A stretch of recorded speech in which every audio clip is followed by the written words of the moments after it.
కోట్లాది మంది పుణ్యస్నానాలు ఆచరిస్తున్న మహా కుంభమేళా స్నానఘట్టాల్లో నీటి నాణ్యతకు సంబంధించి ఉత్తరప్రదేశ్ కాలుష్య నియంత్రణ బోర్డు దాఖలు చేసిన ప్రమాణ పత్రంపై జాతీయ హరిత ట్రిబ్యునల్ మండిపడింది. మేళా మొదలు కావడానికి ముందు రోజైన జనవరి 12న సేకరించిన నమూనాలకు సంబంధించిన రిపోర్టులు ఇవ్వడంపై తీవ్రస్థాయిలో ఆగ్రహం వ్యక్తం చేసింది. ప్రయాగ్రాజ్లోని త్రివేణి సంగమ ప్రాంతంలో నీటి నాణ్యత దారుణంగా ఉందని, ఆ నీటిలో ఫీకల్ కోలిఫామ్ నిర్ణీత స్థాయిలకు మించి ఉందని, ఆ నీరు స్నానానికి పనికి రాదు అని కేంద్ర కాలుష్య నియంత్రణ మండలి ఎన్జీటీకి ఇటీవలి నివేదిక సమర్పించింది. ఈ నేపథ్యంలో ఫిబ్రవరి 18న యూపీపీసీబీ ఆ నివేదికను ఎన్జీటీకి సమర్పించింది. ప్రయాగ్రాజ్లో నీటి నాణ్యత చాలా బాగుందని అందులో పేర్కొంది.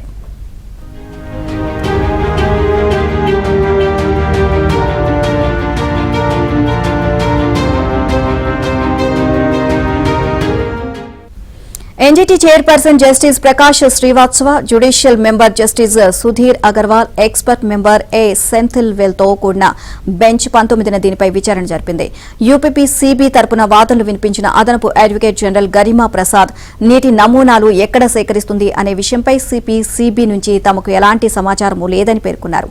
నీటిలో కాలుష్య నియంత్రణకు సంబంధించి ప్రభుత్వం తీసుకున్న చర్యలపై నివేదికను మంగళవారమే సమర్పించినట్లు తెలియజేశారు. అసలు 250 పేజీల నివేదికలో ఫీకల్ కోలిఫామ్ స్థాయిలు గురించి ఎక్కడా లేదని, పైగా ఆ నమూనాలు సేకరించింది జనవరి 12న అని, ఈ మాత్రం దానికి అంత పెద్ద డాక్యుమెంట్ ఎందుకు సమర్పించారు, తమ సమయాన్ని వృధా చేయడానికా అని ఎన్జీటీ నిప్పులు చెరిగింది.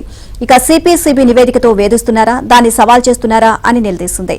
దీనికి ఏఏజీ రాష్ట్ర ప్రభుత్వం తగిన చర్యలు తీసుకుంటోంది అని, ఇటీవలే యూపీపీసీబీ కొన్ని నమూనాలు సేకరించింది అని, ఆ వివరాలన్నిటితో కలిపి కొత్త అఫిడవిట్ ను వారం రోజుల్లోగా దాఖలు చేస్తామని పేర్కొన్నారు. దీంతో ఎన్జీటీ తదుపరి విచారణను ఫిబ్రవరి 28కి వాయిదా వేసింది.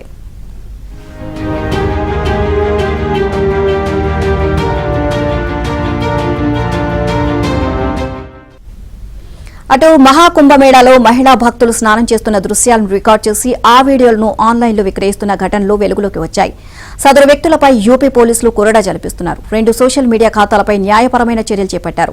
ప్రయాగ్రాజ్లోని గంగానదిలో మహిళలు స్నానం చేస్తున్న దృశ్యాలు మార్చుకుంటున్న వీడియోలందు కొందరు దుండగులు సోషల్ మీడియా వేదికల్లో 2-3 వేల రూపాయల చొప్పున విక్రయిస్తున్నారు అంటూ ఫిర్యాదులు వచ్చాయి. దీనిపై దర్యాప్తు జరిపిన పోలీసులు ఇన్స్టాగ్రామ్, టెలిగ్రామ్ ద్వారా ఈ తరహా వీడియోలు విక్రయిస్తున్న 2 వ్యక్తులపై కేసులు నమోదు చేశారు. పరారీలో ఉన్న నిందితుల కోసం గాలిస్తున్నారు.